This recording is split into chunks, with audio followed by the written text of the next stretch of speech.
بسم اللہ الرحمن الرحیم۔ فجر کی نماز کے بعد یہ صورت روزانہ پڑھو۔ جو پڑھتا ہے اس کے ماں باپ کے گناہ مٹ جاتے ہیں۔ دوسری بار پڑھنے سے عذاب قبر مٹ جاتا ہے۔ تیسری بار پڑھنے سے جنت میں سونے کا محل بن جاتا ہے۔ وہ صورت مبارکہ یہ ہے۔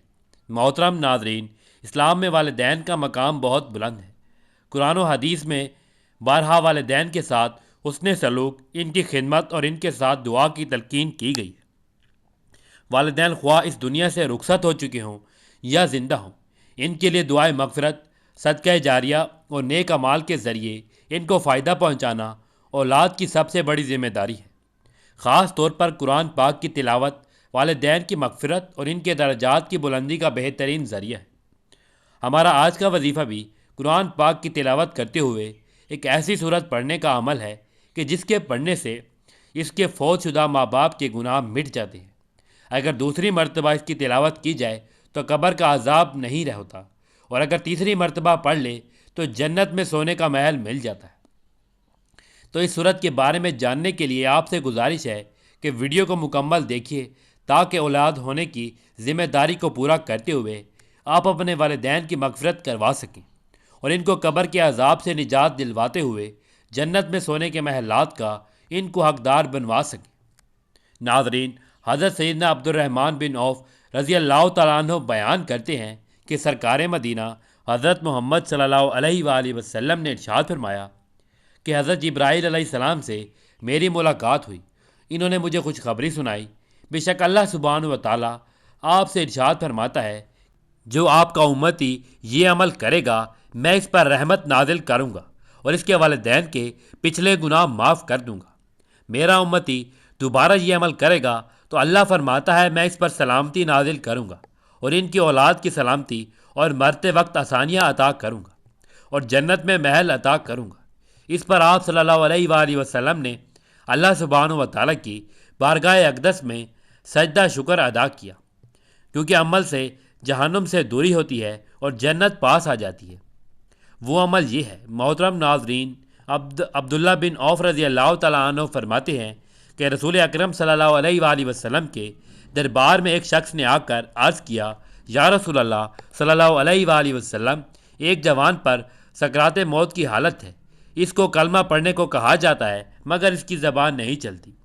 حضور اقدس صلی اللہ علیہ وآلہ وسلم نے فرمایا، کیا وہ زندگی میں کلمہ نہیں پڑھتا تھا؟ عرض کیا، یا رسول اللہ صلی اللہ علیہ وآلہ وسلم پڑھتا تھا۔ حضور اکرم صلی اللہ علیہ وآلہ وسلم نے فرمایا، جب زندگی میں پڑھتا تھا موت کے وقت کس چیز نے اسے روکا دیا؟ اتنا فرما کر اللہ کے محبوب صلی اللہ علیہ وآلہ وسلم اٹھ کھڑے ہوئے۔ آپ سب بھی حضور اقدس صلی اللہ علیہ وآلہ وسلم کے ہمراہ چل پڑے۔ حضور اکرم صلی اللہ علیہ وآلہ وسلم اس جوان کے مکان پر تشریف لے گئے اور فرمایا، اے لڑکے، کہہ لا الہ الا اللہ۔ لڑکے نے عرض کیا، یا رسول اللہ صلی اللہ علیہ وآلہ وسلم، زبان نہیں چلتی۔ حضور اقدس صلی اللہ علیہ وآلہ وسلم نے فرمایا، کیا بات ہے؟ عرض کیا، یا رسول اللہ صلی اللہ علیہ وآلہ وسلم، ماں کی نافرمانی کے باعث۔ حضور اکرم صلی اللہ علیہ وآلہ وسلم نے پوچھا، تیری ماں زندہ ہے؟ تو کہا ہاں۔ حضور اکرم صلی اللہ علیہ وآلہ وسلم نے اس کی والدہ کو بلوایا، فرمایا، کیا یہ تیرا لڑکا ہے؟ بڑھیا نے کہا، ہاں یا رسول اللہ صلی اللہ علیہ وآلہ وسلم۔ حضور نبی کریم صلی اللہ علیہ وآلہ وسلم نے فرمایا، اگر آگ دہکتی ہو اور تم سے کہا جائے کہ لڑکے کو معاف کر دے، ورنہ تیرے سامنے آگ میں تیرے لڑکے کو ڈال دیا جائے گا، تو تم کیا کرو گی؟ بوڑھے نے عرض کیا، یا رسول اللہ صلی اللہ علیہ وآلہ وسلم، میں معاف کر دوں گی۔ سرکار مدینہ حضرت محمد صلی اللہ علیہ وآلہ وسلم نے فرمایا، تو سن لے، دنیا کی آگ سے کہیں زیادہ سخت جہنم کی آگ ہے۔ کیا آپ اپنے لڑکے کو جہنم میں بھڑکتی ہوئی آگ اور اس کے دہکتے ہوئے انگاروں میں جلتا ہوا پسند کرے گی؟ بڑھیا کی ممتا جوش میں آ گئی۔ عرض کیا، یا رسول اللہ صلی اللہ علیہ وآلہ وسلم، میں حضور اقدس صلی اللہ علیہ وآلہ وسلم کو گواہ بناتی ہوں کہ میں نے اپنے لخت جگر نور نظر کو معاف کر دیا اور اس سے راضی ہو گئی۔ سرکار مدینہ صلی اللہ علیہ وآلہ وسلم نے زبان سے کلمہ پڑھنے کو فرمایا، فوراً اس کی زبان کھل گئی اور پورا کلمہ طیبہ لا الہ الا اللہ محمد رسول اللہ پڑھا۔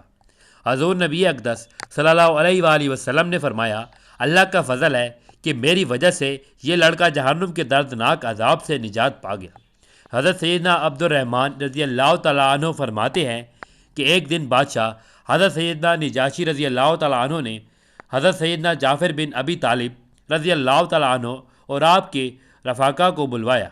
جب وہ بادشاہ کے پاس آئے تو دیکھا کہ بادشاہ ایک گھر میں پھٹے پرانے کپڑے پہنے زمین پر بیٹھا ہے۔ حضرت سیدنا جعفر رضی اللہ تعالیٰ عنہ فرماتے ہیں ہم بادشاہ کو اس حالت میں دیکھ کر ڈر گئے۔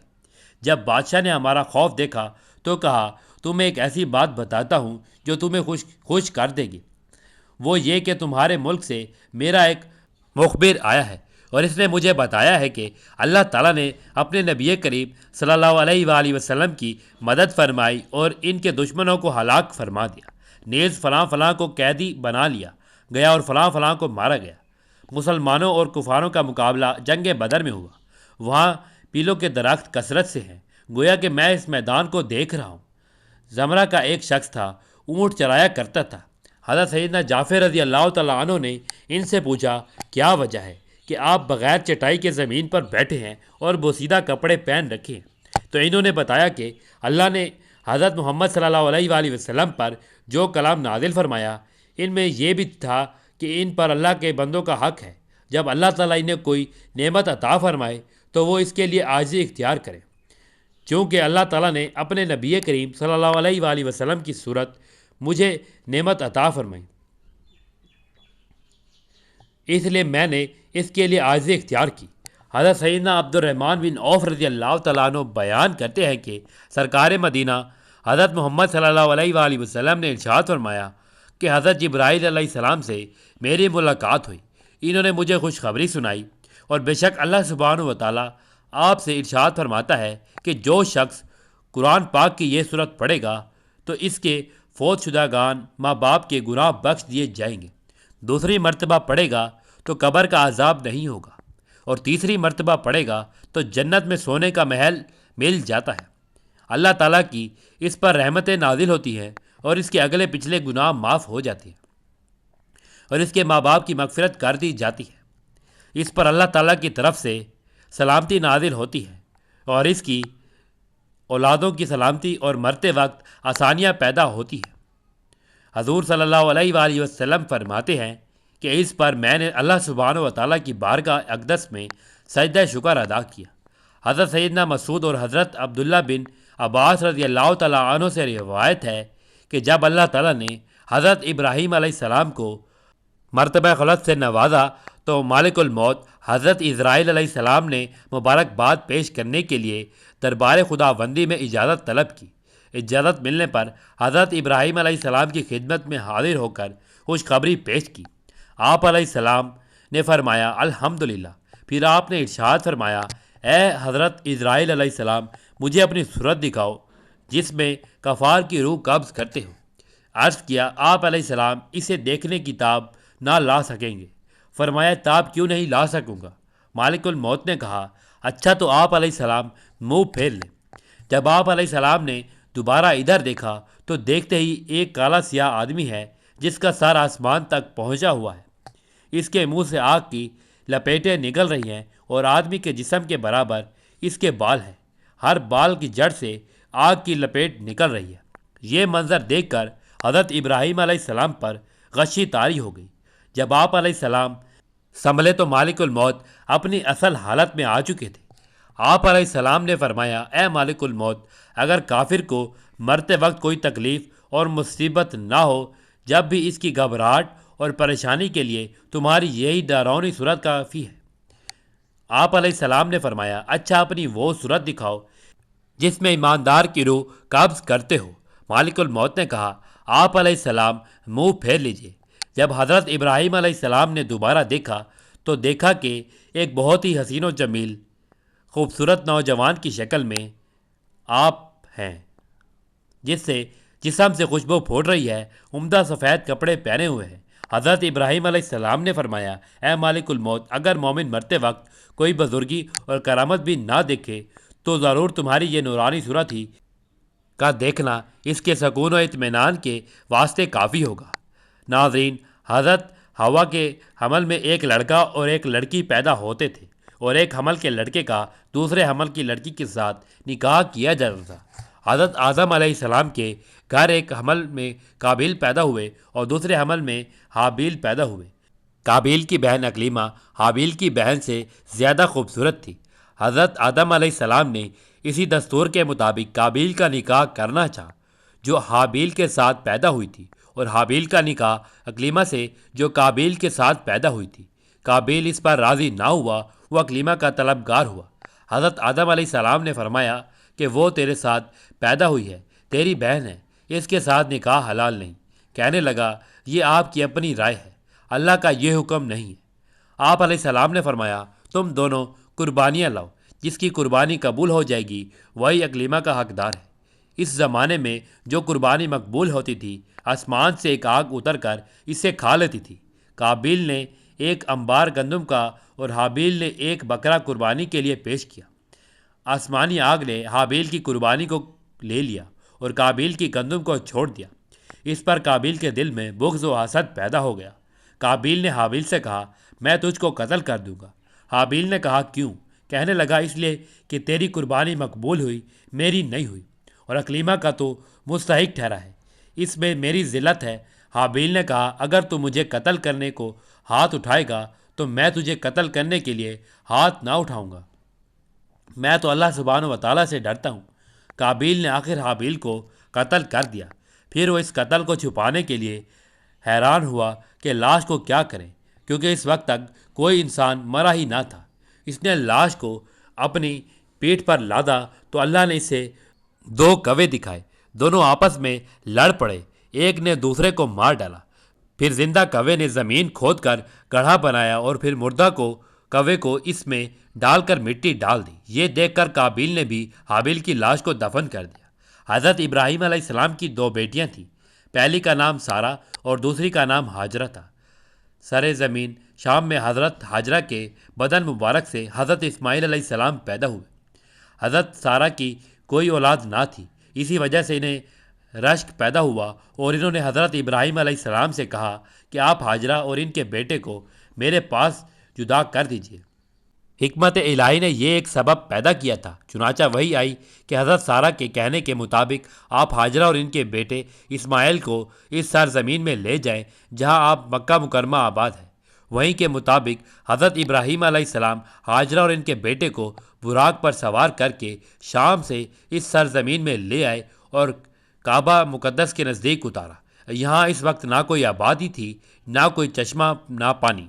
ایسے بھیانک مقام پر حضرت ابراہیم علیہ السلام نے حضرت ہاجرہ اور حضرت اسماعیل علیہ السلام کو کچھ کھجوریں اور ایک برتن پانی دے کر اتارا۔ آپ وہاں سے واپس ہوئے اور مڑ کر ان کی طرف نہ دیکھا۔ حضرت ہاجرہ نے پوچھا کیا اللہ نے آپ کو اس کا حکم دیا ہے؟ آپ علیہ السلام نے فرمایا ہاں۔ اس پر آپ کو اطمینان ہوا۔ حضرت ہاجرہ اپنے فرزند اسماعیل کو گود میں لے کر بیٹھ گئی۔ پانی ختم ہو گیا اور پیاس کی شدت غالب آئی۔ آپ پانی کی تلاش میں صفا مروہ کی پہاڑیوں کے درمیان 7 مرتبہ دوڑی، یہاں تک کہ حضرت اسماعیل علیہ السلام کے قدم مارنے سے زمین سے پانی نکل آیا، جو آج تک زمزم کے نام سے مشہور ہے۔ اتفاقاً وہاں سے قبلہ جرہم کا گزر ہوا۔ انہوں نے پرندہ دیکھا تو سمجھ گئے کہ یہاں پانی ہے۔ انہوں نے وہاں رہنے کی اجازت مانگی جو دے دی گئی۔ حضرت اسماعیل علیہ السلام جوان ہوئے تو ان لوگوں نے اپنے خاندان میں ان کی شادی کر دی۔ یہی وجہ ہے کہ جہاں کعبہ شریف میں حج کرنے جاتے ہیں اللہ تعالیٰ میں نیک عمل کی توفیق دی۔ تو ناظرین محترم، وقت کی نزاکت کو مد نظر رکھتے ہوئے چلتے ہیں آج کے عمل کی جانب کہ وہ کون سی مبارک صورت ہے جس کے پڑھنے سے والدین کی مغفرت ہوئی۔ وہ صورت آپ کسی بھی وقت پڑھ سکتے ہیں۔ اس کے لیے سب سے پہلے آپ نے درود پاک پڑھنا ہے۔ درود پاک پڑھنے کے بعد آپ نے یہ کلمات پڑھنے ہیں: اللہم اغفر لی والی والدیہ وللمؤمنین والمؤمنات والمسلمین والمسلمات۔ درود پاک کے بعد یہ کلمات 11 بار پڑھنے ہیں۔ اس سے آپ کے والدین اور تمام مومنین کے گناہ بخش دیے جائیں گے۔ یہ کلمات 11 مرتبہ پڑھنے کے بعد آپ نے 11 مرتبہ ہی پہلا کلمہ پڑھنا ہے، لا الہ الا اللہ محمد رسول اللہ۔ ناظرین، درود پاک اور ان کلمات کے بعد آپ نے قرآن پاک کی سورۃ یاسین کی تلاوت کرنی ہے۔ سورۃ یاسین کو کلب قرآن یعنی قرآن کا دل کہا گیا ہے۔ احادیث میں آتا ہے کہ جو شخص سورت یاسین کو اللہ کی رضا کے لیے پڑھے اس کی مغفرت کر دی جاتی ہے۔ والدین کی مغفرت کے لیے سورت یاسین کو صبح کے وقت یا عشاء کے بعد روزانہ پڑھنا بہت مؤثر ہے۔ باوضو حالت میں اس عمل کو کسی بھی وقت کر سکتے ہیں۔ سورت یاسین کی تلاوت کر کے والدین کی روح کو اصال ثواب کر دینا ہے۔ اس سورت کی تلاوت کم از کم 3 مرتبہ لازمی ہے۔ اگر ایک وقت میں نہیں کر سکتے تو مختلف اوقات میں کر لیں۔ یہ ان کے لیے نور مغفرت اور بلند درجات کا ذریعہ بنتی ہے۔ جو اولاد اپنے والدین کے لیے قرآن پڑھتی ہے اللہ تعالیٰ اس پر خاص رحمت فرماتا ہے۔ ناظرین، میری آپ سے گزارش ہے کہ آج کا یہ وظیفہ لازمی کریں۔ اس کے بے شمار فائدے ملیں گے، رزق میں اضافہ ہوگا، والدین کی بخشش کا سبب بنے گا۔ اللہ تعالیٰ میرا سننا اور آپ کا سننا قبول و منظور فرمائے۔ کوئی غلطی ہو گئی ہو تو معافی کا طلبگار ہوں۔ اللہ ہم سب پر اور ہمارے والدین پر رحم فرمائے، آمین ثم آمین۔ دوستو، اپنے رزق میں برکت کے لیے اللہ کے 99 ناموں میں سے ایک نام کمنٹ میں ضرور شیئر کریں۔ اللہ ہم سب کا حامی و ناصر ہو، آمین۔ جزاک اللہ۔